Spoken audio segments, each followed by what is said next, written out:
শোনেন দেশবাসী, আপনাদের জানাই ওয়াসকুরুনি পাগলার কথায় আমি তুলে ধরতে চাই। ওয়াসকুরুনি পাগলার জীবনীর প্রথম খণ্ড শোনেন দিয়া মন। কোথায় তাহার জন্ম হয়েছিল, কি বিবায়ারণ। ইয়ামিন শহরের কুরুনি গ্রামে তার জন্ম হয়েছিল ভাই। পিতার নামটা আব্দুল্লাহ কুরুনি, আমি বলে যাই। মায়ের নামটা বেদ ওরা কুরুনি, শোনেন দিয়া মন।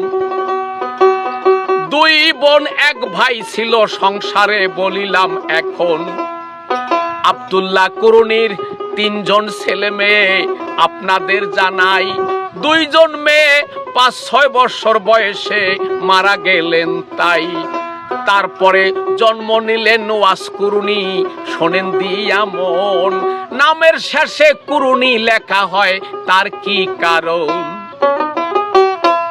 এখানে ওয়াইস তার সাথে কুরুনি লেখা হয় কারণ কুরুনি হচ্ছেন একটি সিং। তাফসিরে বলা হয়েছে কুরুনি শব্দের অর্থ হচ্ছে সিং, অর্থাৎ পূর্বে এই গ্রাম খনন করার সময় মাটির নিচ থেকে একটি গাভীর শিং বের হয়েছিল। এই গাভীর শিং, এই শিংকে আরবিতে কুরুনি বলা হয়। এই কুরুন, এই নামের শেষে তখন থেকেই কুরুনি একটি গ্রামের নাম। এই কারণে ওয়াইস কুরুনি বলা হয়, অর্থাৎ তার নামের শেষে কুরুনি বলা হয়। যাই 3 বছর বয়স যখন কুরুনির হলো, এখন পিতামাতা তাকে খুব যত্ন করত, আদর করত, ভালোবেসে পিতামাতা কি করতেন, ওই পাশের এক পণ্ডিত, এক বিখ্যাত ধর্মযাজক ছিলেন, তার কাছে শিক্ষা নেওয়ার জন্য তাকে পাঠালেন। এমনিতে ওয়াইস কুরুনি খুব দেখতে সুন্দর, খুব ভালো ছিল এবং মুখস্থ বিদ্যাও তার খুব ভালো ছিল। যাই 1 বছর পণ্ডিতের কাছে ভাষা শিক্ষা করার জন্য যখন পাঠালেন, পিতা তার একটা ছোট কাপড়ের দোকান ছিলেন, এই কাপড়ের দোকানে তিনি দোকানদারি করত। 1 বছরের মধ্যেই পিতা তার মারা গেলেন। এখন এতিম হলেন, পিতা হারা হলেন ওয়াসকুরুনি।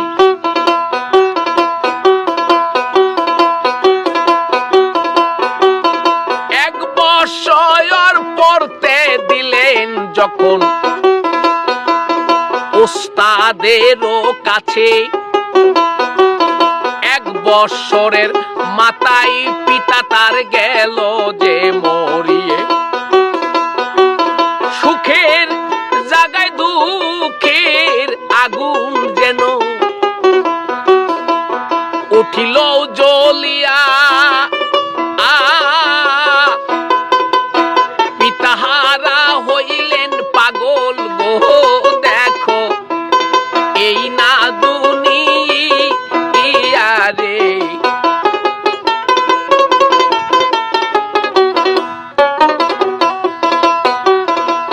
পিতার একটা কাপড়ের দোকান ছিল ওরে ভাই, সেই দোকানে বসতো গিয়া দেখো ওই পাগলে তাই। মায়ের কাছে পরামর্শ পাগল সদাই নিত, জীবনের চেয়ে মাকে ওয়াসকুরুনি ভালোবাসিত।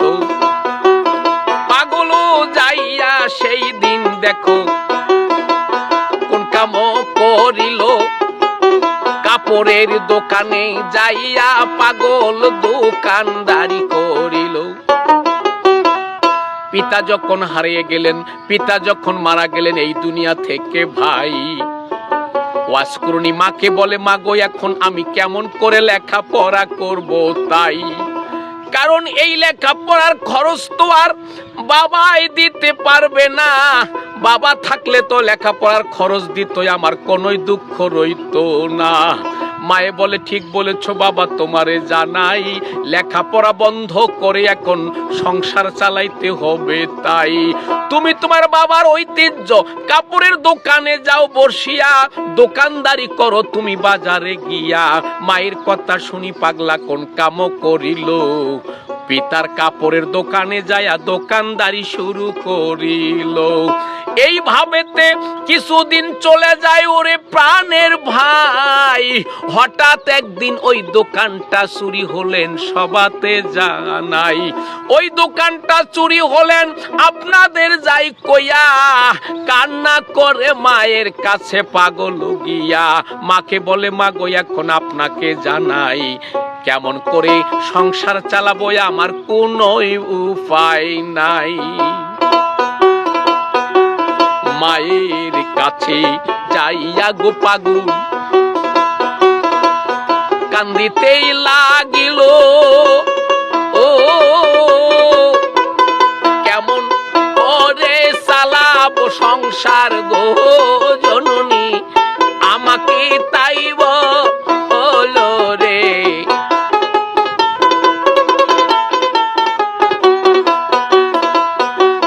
মা বলে শুনো বাছাই আমি তোমাকে যাই কইয়া, নিশ্চয় আল্লাহ আমাদের একটা উপায় যাবে দিয়া। এইভাবে মায় বুঝাইতে লাগে ওয়াস করুণীকে তাই। হঠাৎ একদিন একটা কর্ম পেয়ে গেলেন তাই। পিতাহারা হইয়া যখন ওয়াসকরুণী বাড়িতে বসিয়া বাবার কাপড়ের দোকানটাও গেলেন পুড়িয়া। মায়ে বলে বাবা তুমি চিন্তা করো না, সৃষ্টি করছে আমাদেরকে সাইরা বানা, অবশ্যই রিজিকের ব্যবস্থা করবেন, ধৈর্য ধারণ করো। মায়ের কথা শুনিয়া পাগল আর কিছুই না বলিল গো। এইভাবে হঠাৎ একদিন শুভ সংবাদ গেল আসিয়া, ওই গ্রামের পাশে একজন বড় লোক ছিলেন, শুনেন মন দিয়া। তার বাড়িতে অনেক মেষ অর্থাৎ ভেড়া ছাগল ছিল ভাই। ওই ছাগল ভেড়া চারার মতো কোনো লোক ছিল না, তাই ওই পাগলের দুঃখ দেখিয়া বাড়িতে আসিয়া বলে আমার বাড়িতে চাকরি করলে চলো আমার সাথে। এই কথা যখন পাগলের কাছে বলিল, মায়ের কাছে বিদায় নিয়া ওয়াসকরুণী যাইতে লাগিল। ওই বাড়িতে গিয়া মেষ চড়ার চাকরি নিল ভাই। এখন মেষ নিয়া পাগলে দেখো জঙ্গলেতে যাই। মেষের পাল লইয়া গো পাগল জঙ্গলেতে যাই। জঙ্গলে গেলেন পাগল শুনেন বন্ধুরাই, জঙ্গলেতে যখন পাগল ভাইরি মেষপাল নিয়া যায়, আয় মেষ সারি দিয়া পাগলা দেখো গো ভাইরি যায় যে এক যা আগাইরি।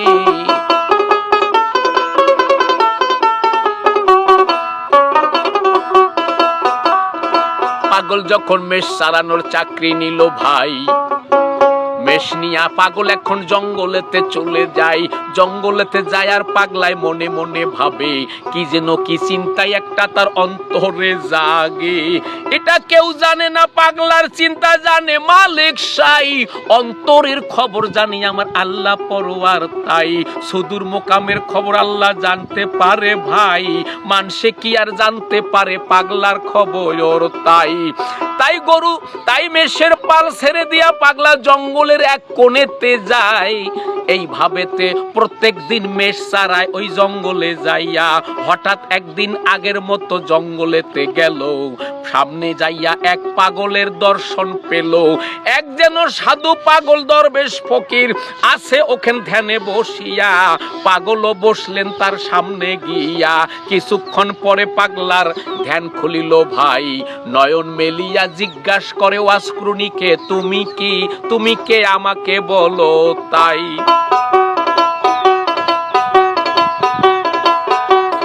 পাগলাই বলে আমি ওয়াসকরুণী, মেষ সারা চাকরি করি।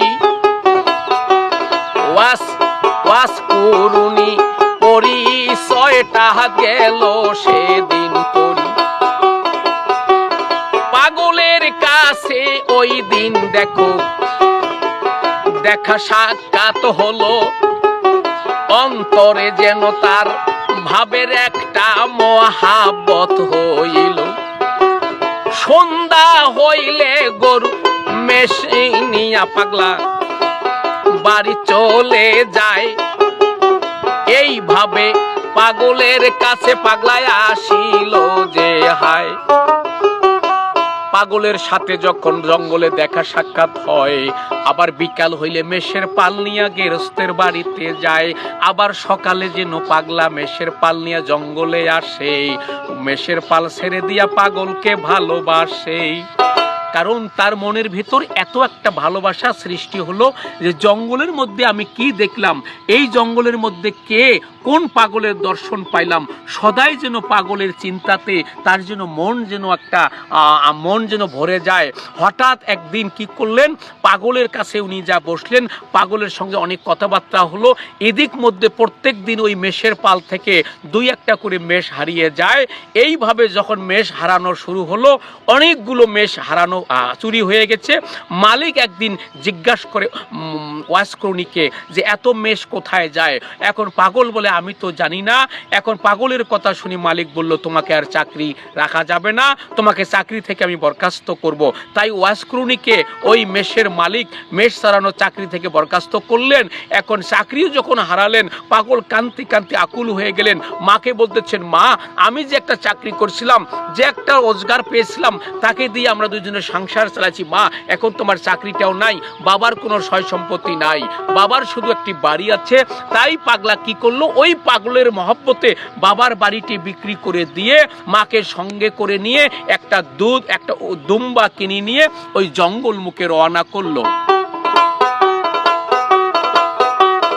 জঙ্গল মুখে গেলেন পাগল মাকে নিয়া ভাই।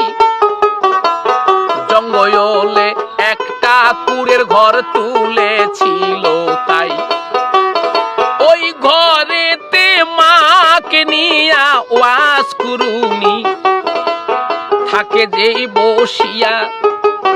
পাগলের কাছে শিক্ষা তালিম নেয়, শোনেন মন দিয়া। ওয়াসকরণীর প্রথম খণ্ড আমি বলে যাই, দোয়া করবেন সবাই মিলে যত শ্রোতা ভাই। দ্বিতীয় খণ্ড বলবো আমি আপনাদের, যাই বলিয়া ধীরে ধীরে শুনবেন সবাই